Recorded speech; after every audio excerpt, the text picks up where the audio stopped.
Ben sizi bugünler için yetiştirmedim.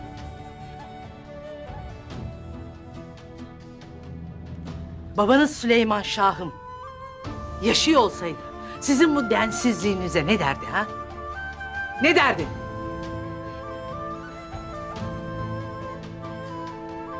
Onca belayı göğüs gerdik. Onca şerri def ettik. Bizim dirliğe ihtiyacımız var. Siz ne edersiniz?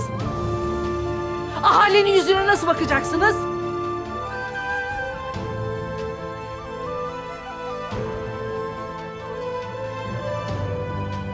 Bu vakitten sonra bir daha birbirinize el kaldırırsanız size hakkımı helal etmem.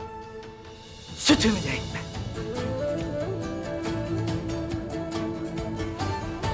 Sözlerim duyuldu mu?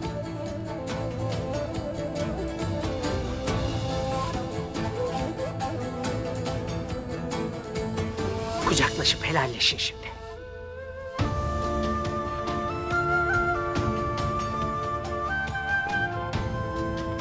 Hakkını helal et abi. Helal olsun. Sen de helal et kardeşim. Helal olsun.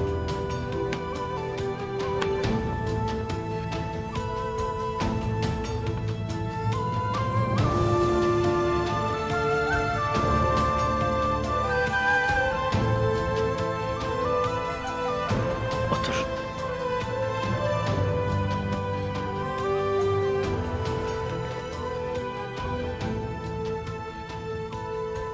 Bana Hamza meselesini anlatın.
Güç, insanın damarlarından fışkıran şehvettir.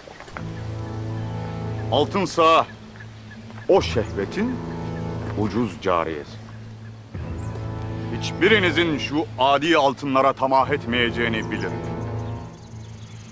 Siz cihanın en güçlü ordusuyla cenk etmek, cihanın en büyük ordusunun bir neferi olmak için buradasınız. Vuruşmak için, kelle almak için.